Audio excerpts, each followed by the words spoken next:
رات کی سیاہی ابھی محل کی دیواروں سے مکمل طور پر نہیں ہٹی تھی، مگر بادشاہ کا صحن زندگی سے بھرا تھا۔ مورچے بدل رہے تھے، غلام پانی چھڑک رہے تھے، اور محل کی اونچی محرابوں میں گونجتی ہوئی ہر آواز ایک شان اور روب رکھتی تھی۔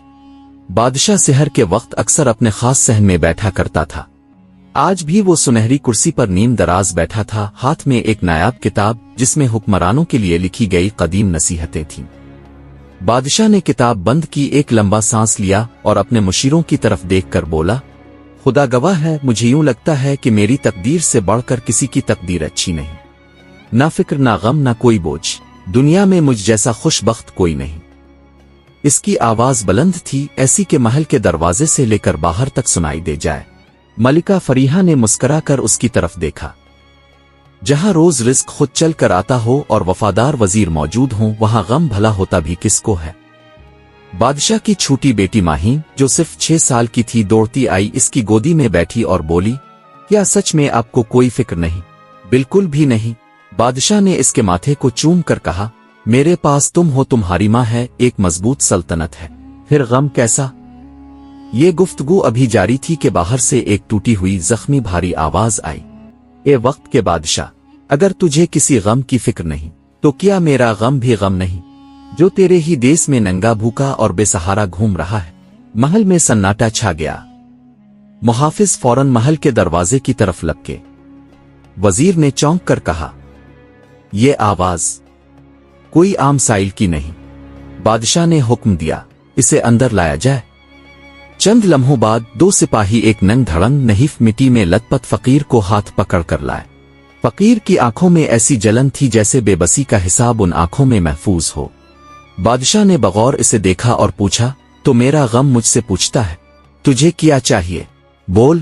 فقیر نے ہلکی سی تنزیہ ہنس کر کہا، بادشاہ سلامت، جس کے پاس دامن ہی نہ ہو وہ بھیک کس طرح لے، اور جس کے پاس امید نہ ہو وہ زندگی کس طرح لے؟ بادشاہ نے کہا، سائیں جی، ہم آپ کو اشرفیاں دیتے ہیں، اپنی حالت سدھار لو۔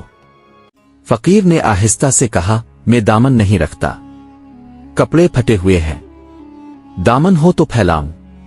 ملکہ آگے بڑھ آئی، بادشاہ سلامت، فقط رقم نہیں، اسے لباس بھی عنایت کریں۔ وزیر نے فوراً حکم ملتے ہی بہترین ریشمی لباس، پگڑی، جوتے اور ایک بھاری تھیلی لا کر فقیر کے قدموں میں رکھ دی۔ فقیر نے حیرانگی سے سارا سامان دیکھا، پھر بادشاہ کی آنکھوں میں گہری نظر ڈال کر بولا، بادشاہ تم مہربان ہو، اللہ کرے تمہاری سلطنت قائم رہے۔ وہ چلا گیا۔ دن کا پہلا پہر تھا۔ محل کے دروازے پر ہجوم لگا ہوا تھا۔ سپاہی دوڑتے ہوئے اندر آئے۔ بادشاہ سلامت، وہی فقیر واپس آ گیا ہے؟ بادشاہ نے حیرت سے کہا، واپس؟ اتنی جلدی؟ سپاہی، جی حضور، وہ پھر بھیک مانگ رہا ہے، کہتا ہے سب ختم ہو گیا۔ بادشاہ کا چہرہ غصے سے سرخ ہو گیا۔ اس احمق نے اتنی بڑی رقم اتنے کم دنوں میں ضائع کر دی۔ یہ لوگ چھلنی ہوتے ہیں، جتنا ڈالو بہا دیتے ہیں۔ فقیر اندر لایا گیا۔ بادشاہ نے اسے غضبناک نظروں سے دیکھا اور بولا، کیا تو نے سب خرچ کر دیا؟ کیا عقل نام کی چیز نہیں؟ تجھ جیسے فضول خرچ لوگ کبھی خوش نہیں رہ سکتے۔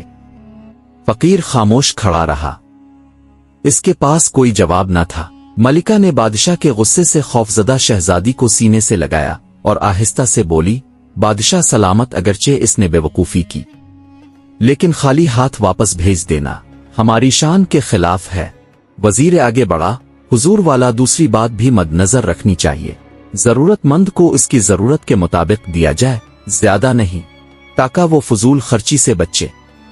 چھوٹی ماہین ہمت کر کے فقیر کے پاس گئی، اس کے پھٹے دامن کو ہاتھ لگایا اور معصومانہ لہجے میں بولی، سائن، اب پھر سے سارا خراب نہ کر دینا، ٹھیک ہے؟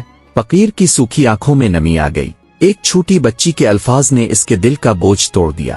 بادشاہ نے کچھ رقم دوبارہ دینے کا حکم دیا، مگر اس بار سنبھل کر۔ اسی رات بازار میں حیران کن واقعہ پیش آیا۔